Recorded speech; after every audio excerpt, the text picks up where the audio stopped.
welcome to the Appeals Court. I'm Chief Justice Mark Green. To my right and your left on the panel is Justice Amy Blake. To my left and your right is Justice Vicki Henry. We have one case on for hearing this morning. In this case, as in all of our cases, each side will have 15 minutes to argue. The time will be indicated on the digital timer displayed at the podium. There is no rebuttal. We will have questions for you. If you reach the end of your time before you reach the end of your argument, you may rest on your brief for whatever remains. If you reach the end of your argument before you reach the end of your time, you needn't continue arguing. We have read the briefs. We're familiar with the procedural and factual background of the case. You needn't go over all of that. And with that, I will call the case number 2022-P684, the Commonwealth versus SOI DANG.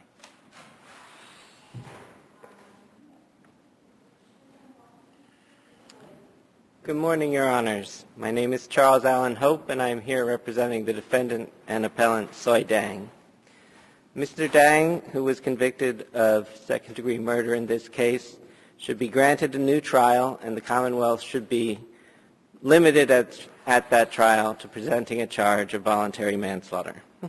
Can I ask you what the authority is for that? On page 41 of your brief at footnote 17, you make that argument. But what is our either statutory, case law, rule, or authority that allows us to do that, as opposed to a 33E review in the SJC?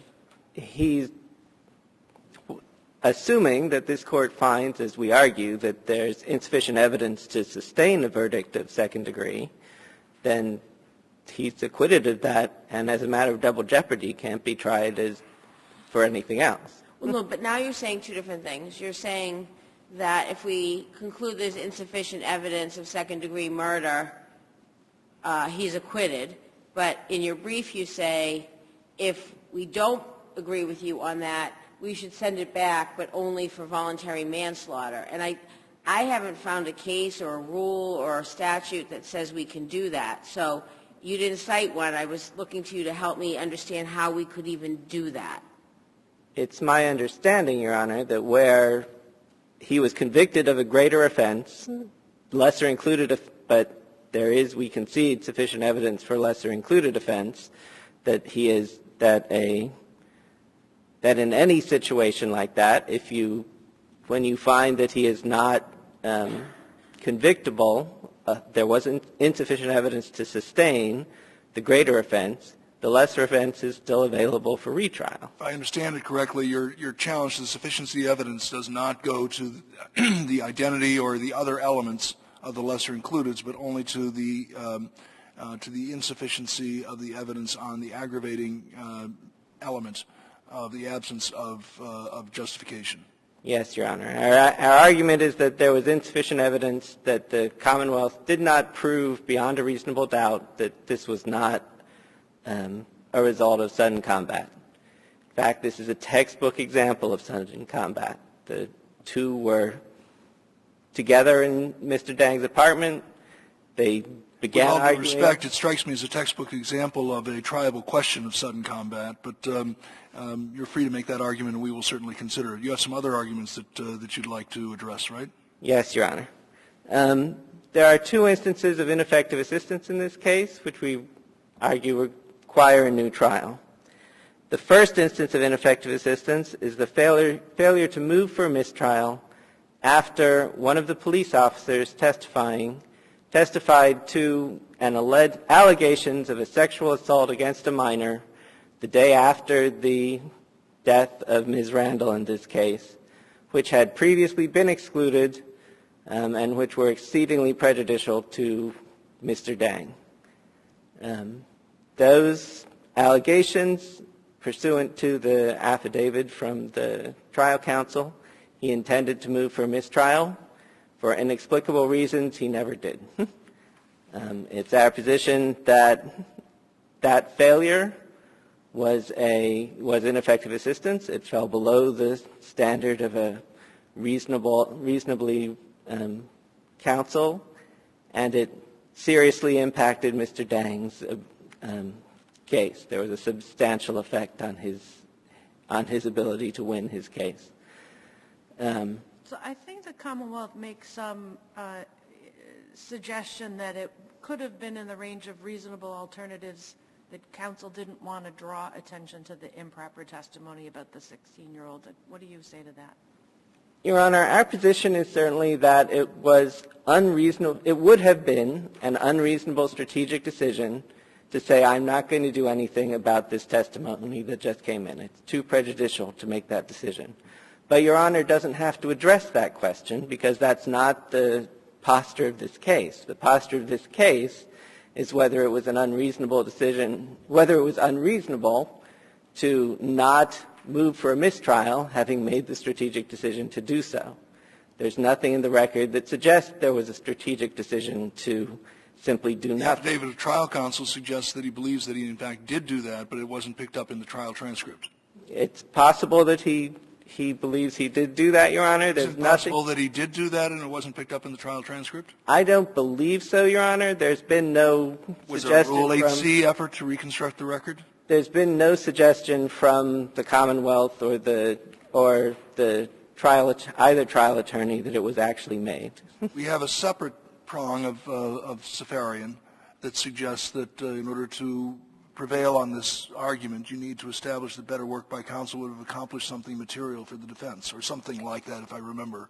Yes, Your Honor. And our position is that a motion For a mistrial would have been allowed had it been brought. We certainly say it should have been allowed, Your Honor, yes. But even in the situation where, as the Commonwealth suggests and as the motion judge found, it was resolved by a order of a limiting instruction directing the jury not to pay attention to it, as we argue in our brief, that's a benefit for the defendant.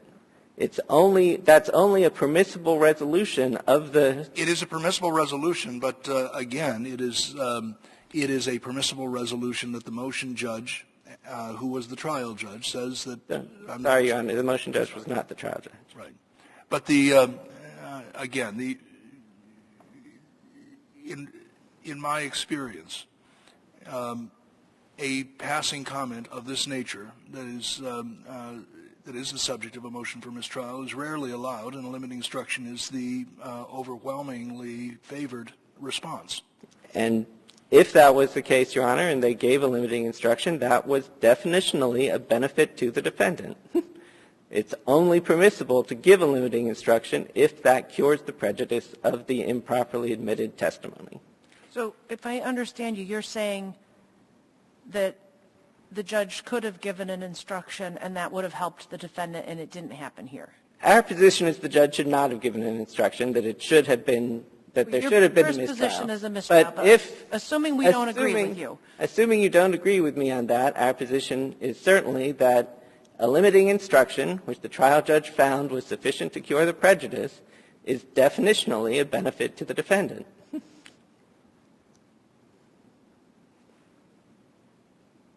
And would have affected the jury's consideration of the evidence in this case. Yes, Your Honor. It would have removed from the jury's consideration the improper allegations of a sexual assault on a minor the day after the day after the incident in this case, which involved sex and violence. I think there's no question that that was a prejudicial evidence which should have been addressed. If there are no further questions on that point, I will move on to the second grounds for ineffective assistance herein, which is the failure to properly investigate the adjutant evidence herein. There's no dispute that trial counsel did not timely investigate the 209A order taken against the victim. And as a result of that, the trial court did not allow him to present that evidence substantively to the jury. It's our position that that is also a substantial detriment to Mr. Dang's case. That given the paucity of evidence in this case, anything which added to the possibility that that the first aggressor was Ms. Randall benefited Mr. Dang.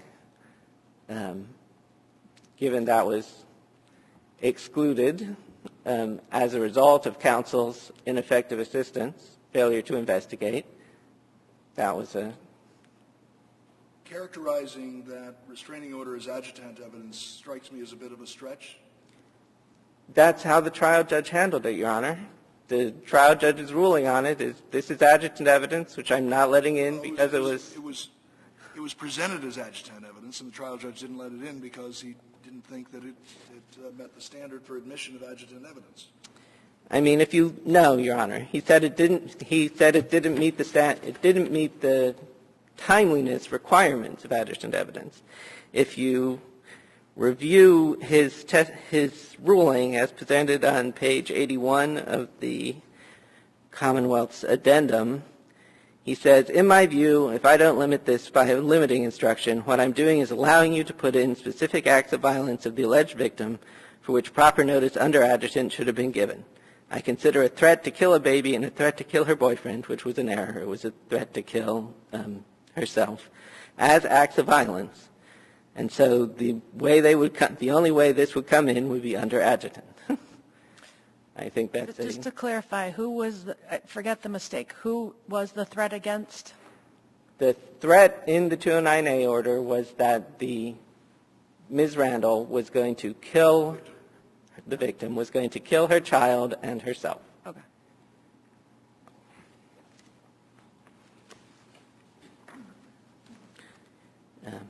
But yes, as the Commonwealth relies on a number of cases which say in their discretion the trial judge could have excluded that, we don't disagree that the trial judge could have excluded that in his discretion. But that's not what he did. And we say that it's clear from the very cases the Commonwealth cites that because this is a discretionary question, he could have admitted it under adjutant. And the best evidence before this court is that he would have admitted it under adjutant. But why was it an abuse of his discretion to exclude it based on timeliness? It wasn't, Your Honor. We're not arguing that timeliness was not a grounds for excluding it. We're arguing that it was ineffective assistance not to find it in time to provide proper notice.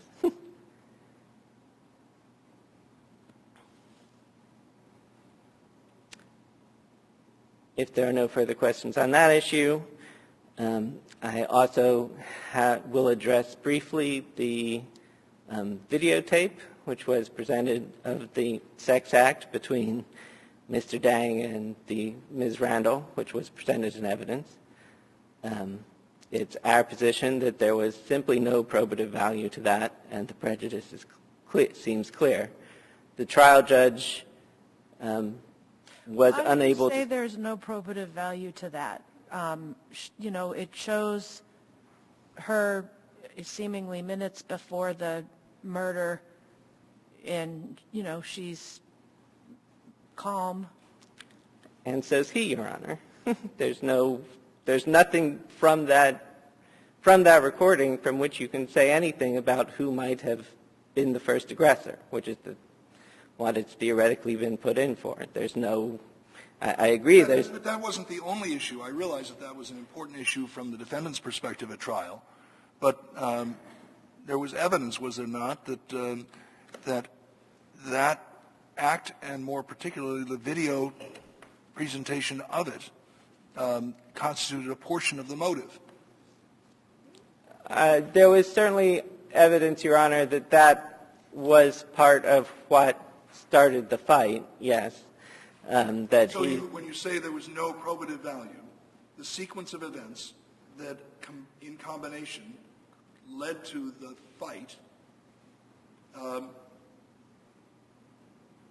it's not probative? The fact it happened is certainly probative, Your Honor, but that was undisputed, clearly established by the evidence. The videotape of it is the thing we're objecting to, because that's the thing which was sufficiently prejudicial that the... What was prejudicial about it? It was sufficiently prejudicial that the trial court regarded it as needing... What was the prejudicial aspect of it? The trial court regarded it as sufficiently prejudicial that he regarded it as requiring a limiting instruction to instruct the jury that whatever their personal feelings about the impact or pornography or sex or prostitution or any of those things, they were not to let those come in. I understand that that's what the limiting instruction said, but wasn't all of that potential prejudice central to the entirety of the case? I mean, there was no mystery that the two of them had engaged in sexual activity before the murder. Agreed, Your Honor. There was no, and given there was no mystery about that, there was no probative value to the video. And there was prejudicial impact to it, and therefore it should not have come in. If there are no further questions. Seeing none, thank you. Thank you. The Commonwealth?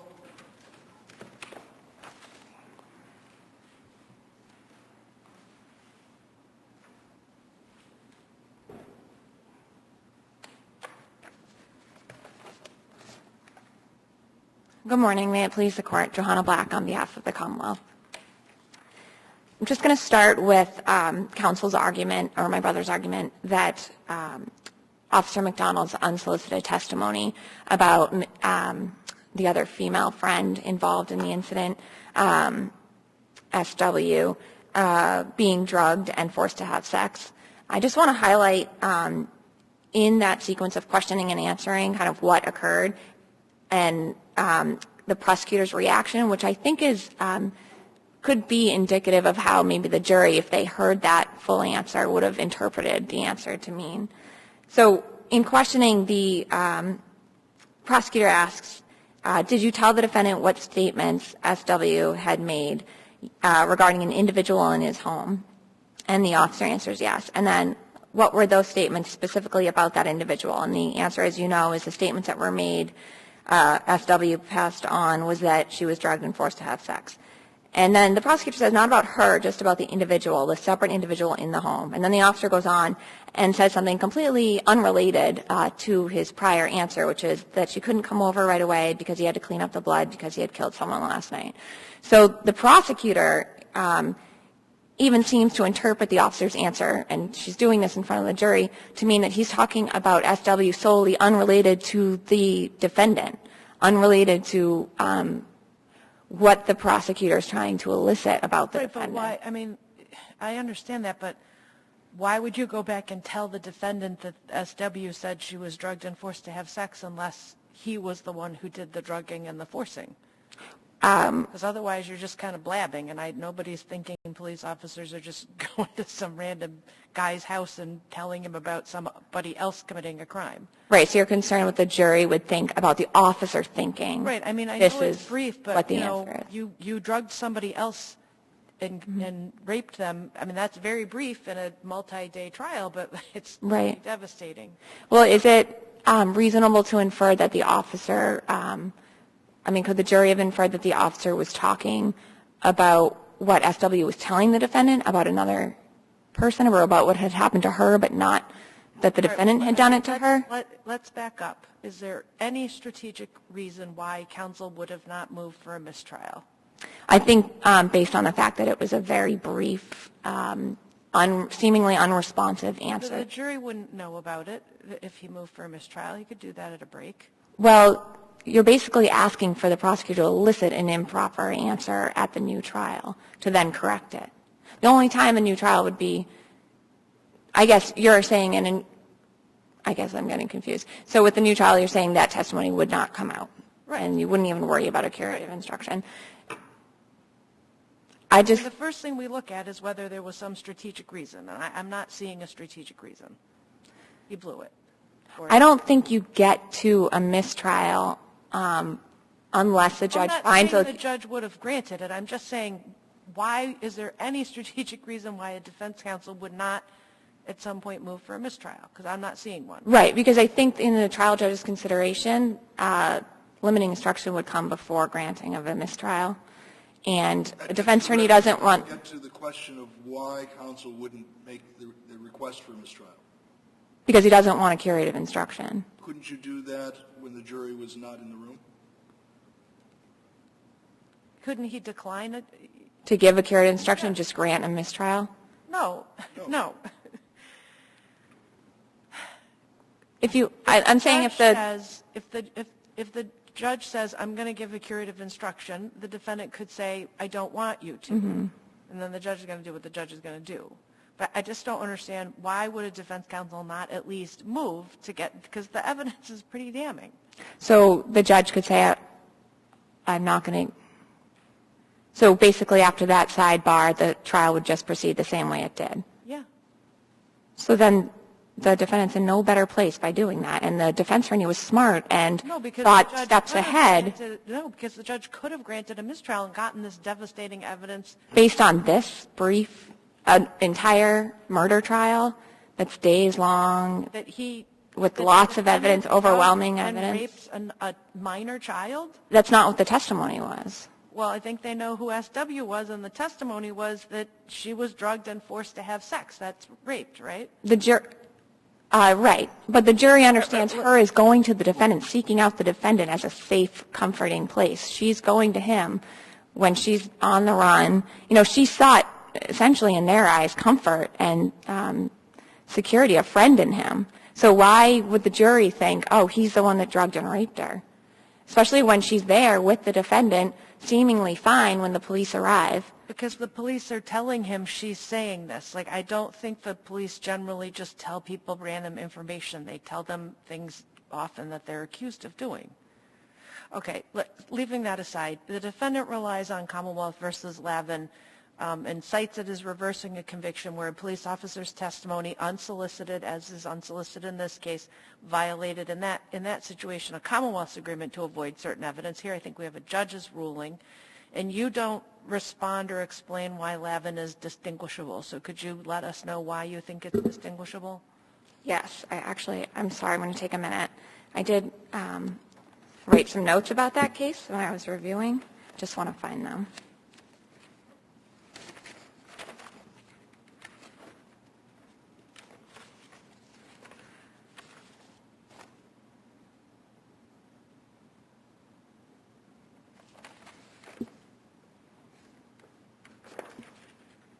I apologize that I'm taking a minute.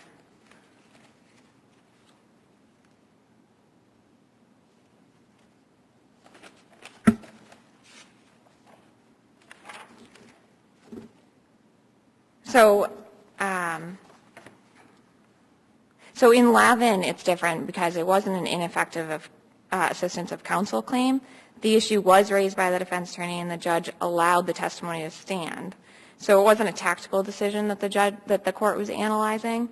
And also, the testimony that Lavin's dad was arrested was clear, unlike the vague testimony here. And the prosecutor there argued it in closing, unlike what occurred here. So that's how I would distinguish Lavin from this case. Just moving briefly on to the audiovisual recording of the sexual act that the victim performed on the defendant. Your Honor is correct in saying that a lot of the basic facts that can be drawn from that video were already introduced into testimony or into evidence at trial. But also, it kind of cuts both ways. And considering the devil's advocate argument or the argument against the Commonwealth for the fact that it's already, the basic parts of that video or points of that video that the defense might argue would be significant, being already in evidence and being cumulative, is that the Commonwealth here had to rely on facts and information provided by the defendant, whether it was what he told the police when they initially came to his house or whether he told them at the station in his recorded interview. But the Commonwealth had to rely on what he said. He was one of the two people that were involved in the incident. So in making its case, the Commonwealth needed to show the jury which parts of what he said to them were true, or what the Commonwealth felt were true, and which parts were not, which parts they should believe and which parts they should not believe. What exactly did the video prove that was permissible? So the video showed the victim's state of mind and her demeanor. And although the defendant testified that she was happy and having a great time, the video goes further, and the jury could use the expert's testimony about the effect that amphetamines have on people and the effect that marijuana could have in combination with amphetamines, and they could use that information to decide if it's really believable that she's calm in this video. If you watch the video, she's not only happy and having a great time, it seems, but she's calm. She's not manic. She's not... there's no sign of psychosis in her demeanor. And so then the jury can use that video and say, I'm watching her right now. Is it that believable that all of a sudden, within minutes, she'd go off the rocker and become psychotic and manic and to this state where she goes crazy, like the defendant described her? So it's part of the Commonwealth's case in showing what the jury can believe and what they shouldn't believe that the defendant is putting before them. Did it also go to motive to kill? Yes, which arguably did also come out in other evidence that, he wasn't hiding the fact that he made this tape for her. But yes, it did. And I think because of that additional probative value that the jury can actually watch her for themselves and not just take what the defendant said about her being happy and having a great time, but also see that she's calm and lucid and with it, and use that to decide if they believe the defense expert and they believe the rest of what he claims her demeanor was like throughout the remainder of the night. But yes, it also goes to his motive. Before the defense expert, though, I mean, that's part of his case, right? The video came in as part of your case. So what was it proving for your case? That her demeanor didn't come in as rebuttal, right?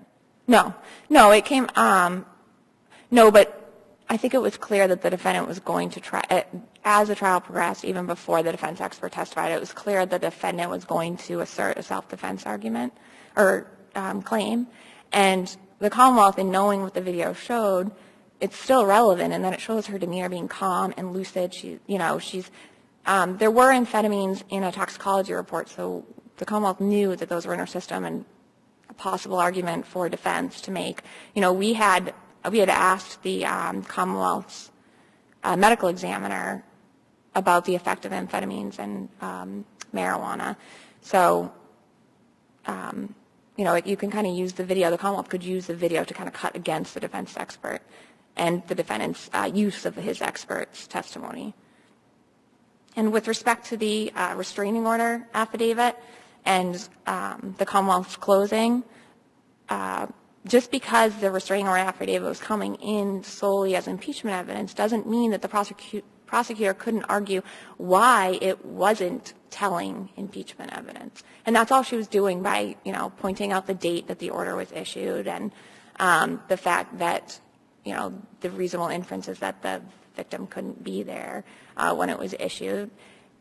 So she's arguing that it's, you have this order and you have this affidavit by someone, but it doesn't really show what the victim's mother's state of mind was because the victim, arguably, inferably, didn't even know about it. So it wasn't that she was arguing the merits necessarily. She was just arguing that, the date on the order shows the victim, I believe, had already expired by the time a hearing would happen. I think part of the point was that somebody can go from being calm and engaging in the acts that they seemingly engaged in, but then find out they're not getting paid and react very quickly and very negatively. And so then you look and you say, well, whatever dispute she was having with the father of this child, she went from 0 to I'm going to kill our baby, which seems to show some volatility on her part.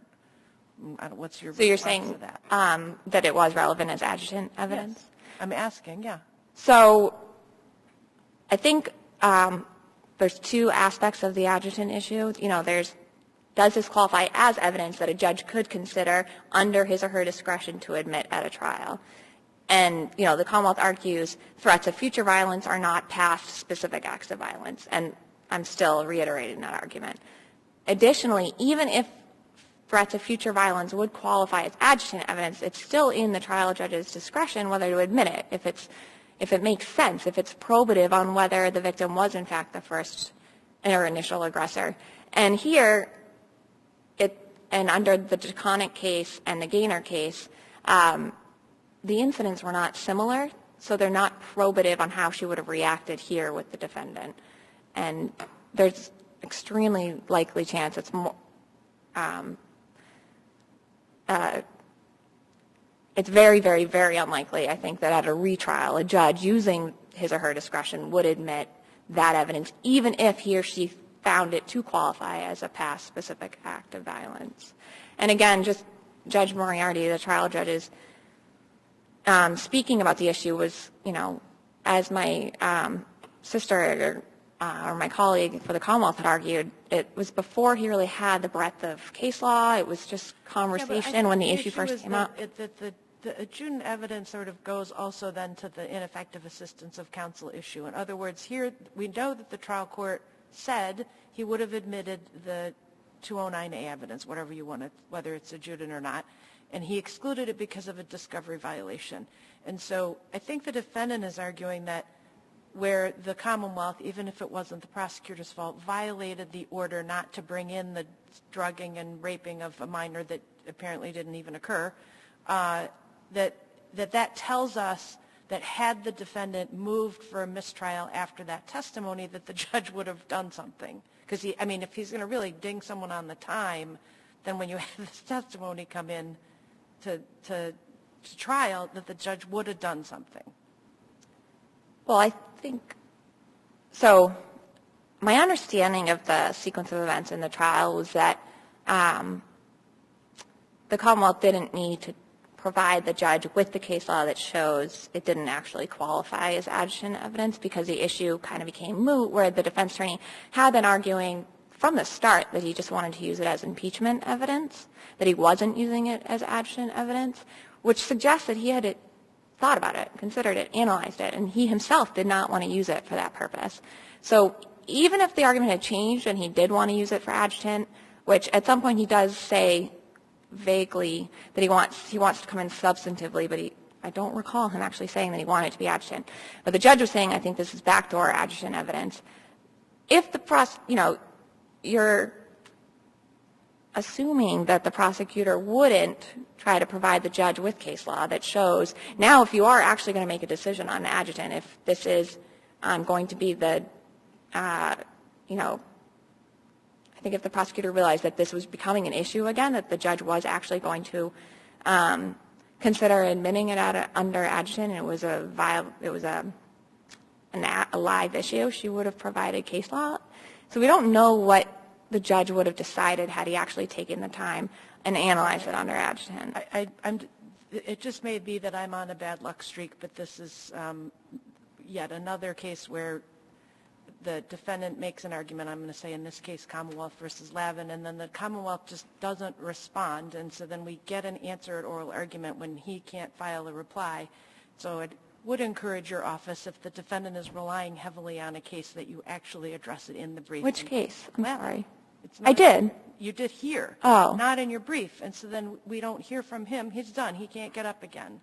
So I'm just saying, in briefing, it would be very helpful if a defendant relies heavily on a case, if your office would brief it so that he has an opportunity to reply or he has an opportunity to address it, so everybody gets a chance. Sure.